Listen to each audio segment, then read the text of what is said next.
Hey everyone, thanks for being here and welcome to the channel. Got a little bit of minor upheaval going on in my home today, so no in-studio recording. As you watch this video, if you enjoy it, I encourage you to please like and subscribe. I appreciate any support you can offer. As a small YouTuber, I really appreciate every one of you that subscribes, likes, or leaves any comments. My 2017 Street Glide Special has the stock OEM seat on it. This seat has been getting uncomfortable for me after about an hour of riding, and even if I would take a break after an hour for a few minutes, it would only take about another half hour for my butt to start to hurt again. Last year, when I took my Indian Chieftain on a multi-day 1,700-mile trip, I bought a sheepskin seat pad, and it helped a lot with the long days on the bike. I put the same sheepskin on my Street Glide for this year's trip down to the Tail of the Dragon, and it helped maybe a little, but not nearly as much. I'm wondering if the sheepskin pad was breaking down or something. Another issue I'm having with the stock seat is the width of the seat for my short inseam. The wide seat pushes my legs out, and with my 29-inch inseam, I'm on my tiptoes on this bike. Most of the time I'm fine with keeping my right foot on the footboard and back brake, and then flat footing on my left. But there are times when I'm on uneven terrain where I want to put both feet down, and I'm not able to solidly plant my feet in those situations and feel like I have a good stance to easily keep the bike steady. So I embarked on a journey 3 or 4 weeks ago to find a better seat, one that will not only be more comfortable for long rides, but also help me to be able to more firmly control the bike. Apparently that is a difficult order to fill. As I started my research, I found out that many Harley dealerships have a demo seat program where you can borrow a demo seat and test it out to see if you like it.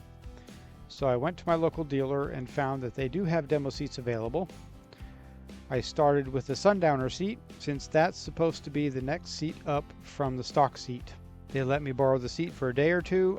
I rode it for about 1.5 to 2 hours that same day, and I honestly didn't feel much of any difference from my stock seat. My butt was sore after about an hour of riding. The next day I took that back and traded it in for the Harley Hammock seat. This seat has more cushion in it and is definitely more comfortable on your butt. The problem came with the back of my upper legs, or the inner thigh area, the area that hits the edges of the seat when putting your feet down. The hammock seat has a higher edge to it, so because my legs aren't that long, the back of my legs were pushing against the seat pretty hard, which ended up hurting the back of my legs. So that didn't work either. Both the Sundowner and Hammock seats raised me up just a little bit higher than the stock seat, probably a quarter to half an inch or so. Of course, that doesn't really help the situation, since I'm trying to find a seat that will help me plant my feet more firmly, not less. The Royal Enfield Demo Day I was at a couple weeks ago was hosted by a Harley dealership about an hour away. While in their store, in between rides, I noticed that they have Saddlemen seats available to demo, so I decided to check them out. Just a note, if you plan to demo a Saddlemen seat at a Harley dealer, well, at this one anyway, you have to return the seat the same day, so you'll need to check a seat out early enough to get some ride time in and be back before they close. I found that out the hard way. I rode all the way out there only to find that I didn't have enough time to ride and return the seat the same day, so I had to go back on a Saturday when I had more time. Anyway, the only seat they had for me to try at the time was the Saddlemen Road Sofa. This is a very highly rated seat, but apparently takes a while to break in. Others consider it to be too firm. I took it out for 1.5 to 2 hours like the other seats. For me, the Road Sofa was comfortable, not in a soft, cushiony way like the Hammock, but in a very supportive way. There were times I felt like the seat was too hard as I was riding, but it did feel like if I would keep riding, the seat would adjust and provide a much better, more supportive ride. But it does have a significant issue for me. The Road Sofa seat that I was on sat me back at least an inch farther back from the tank and the bars than my stock seat does. Being short, this is a problem. I now had an uncomfortable reach to the bars, and my foot couldn't even reach the highway pegs on my crash bars. When I returned to the dealer, I asked the lady to verify that this wasn't an extended reach Road Sofa, and she said it wasn't. I'm not totally convinced by that, because some of the reviews I've seen say that the standard Road Sofa actually sits you a bit closer to the bars, but that wasn't my experience at all. This seat did feel like I was able to plant my feet a lot better. If it wasn't for the longer reach to the bars, I might have stopped my search there and bought this road sofa. But onward we go. The other Saddlemen I was seriously considering was the Step Up seat. This seat is more narrow, so it allows your legs to go straight down to the ground instead of pushing them out. Once again, there's a lot of debate on the comfort of the seat. Some people love it, others hate it and find it way too firm. But they do make a tuck and roll version that is supposed to be more comfortable. The other point of debate is whether or not this is a good seat for touring.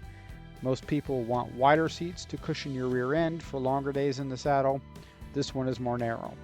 I also saw reviews indicating that the Step Up seat, while more narrow, does sit you a little higher off the ground, and because most seat vendors won't let you return a seat without a painful RMA process and a restocking fee, I'm very hesitant to get the Step Up seat since I'm not too sure whether or not it's going to work. Although I do think it looks really cool. Advanblack is another manufacturer I looked at quite a bit. They have 4 seats that might work: the Assault, the Raptor, the Cobra, and the Quest low profile seat. The Assault and Cobra seats apparently sit you up a little higher. The Raptor sits you farther back away from the tank and the bars. And the Quest low profile is a solo seat that theoretically, per the reviews I saw, isn't as good for long rides. Plus, from what I understand, none of their seats are actually waterproof. You have to put a waterproof cover on the seats overnight, or if you're going to be in the rain, to keep the inside of the seat from getting wet. Of course, there's Corbin and Mustang seats, but those seats are mostly out of my price range. The Mustang lowdown touring solo seat could be an option, but it doesn't look like it has much back support, and buying it with a backrest puts it up over $700, which is more than I'm willing to spend right now. Plus, several reviews I saw say that it doesn't actually lower the seat, it puts you closer to the tank and the bars. I also saw reviews that other people had the same issue I had with the hammock seat, where it is painful on the inside of your upper legs where they contact the seat, so that one is out. I looked briefly at Lepera seats, but it's difficult to know which seat to research or look at from their website. I didn't find their website to be very helpful or easy to figure out which is the best seat to choose. These seats are also a little pricey, not quite as pricey as Corbin and Mustang, but enough to make me look elsewhere. So I decided to go to the other end of the price spectrum, looking at cheaper seats, and looked at CC Rider. A lot of their seats are available on Amazon, along with a whole bunch of other cheaper knockoff seats built with the same styling. CC Rider does have seats designed for short riders. These seats have been slimmed down to reduce how much the seat pushes your legs out, making it easier to firmly plant your feet. They also have a low profile solo seat. I wasn't sure which one to look at, so I contacted CC Rider. They were very prompt to get back to me, recommending I stick with the slimmed down touring seat designed for short riders. Of all the seats, this is the one I considered the most due to the $200 to $300 price range. The challenge is that I see a lot of discrepancies in the reviews. Some say it dropped them closer to the ground, others say it raised them up a little bit, some say they work well for long rides, others say not so much. This raised some concerns with me regarding quality, consistency, so I decided to pass on that one as well, at least for now. At this point in my search, I was running out of options, wondering if I'm just being too picky and should I just buy a seat and be done with it. However, as I looked through articles on the web regarding this issue, I saw a name I hadn't seen before and decided to check it out. I'm hoping this is going to be the answer I'm looking for. Mean City Cycles is a company in North Carolina that does seat modifications. They have several different seat options available. They can lower your seat, raise it, move it back, move it forward, add memory foam or gel for a more comfortable ride, or make it more narrow. They actually have set modification categories to pick from based on your height, your weight, your inseam, and what style of riding you do. What a novel idea. So I called them up, and based on my height, weight, inseam, and the fact that I'm riding a big touring bike, they recommended their double-decker super narrow seat mod for me. So I'm going to send them my stock seat. They're going to make it more narrow so that I can get better stability on the bike. They're going to take out some of the stock foam and put in 2 layers of memory foam in the seat to make it more comfortable without raising the seat height. I thought about asking about the gel insert, but based on their website, it looks like that actually raises the seat height a little bit, so decided not to go with that for now. I do have to pay for shipping both ways, which should bring the total cost to somewhere between $275 and $300. So basically, I'll be getting a seat that is custom modified for my height, weight, and riding style for less than Advanblack, Mustang, Corbin, or Saddlemen. The only downside I see for this is that if or when I go to sell the bike, it's no longer going to have a standard stock seat to go with the bike. But that's probably going to be a ways down the road, at least I hope so, so we'll cross that bridge when we get to it. When the seat does come back from Mean City Cycles, I will be sure to do a follow-up video to review it, let you know what I think, show you what it looks like, and see how comfortable the seat is and how much better I'm able to stabilize the bike. So stay tuned for that. Thanks everyone for watching. See you on the next one.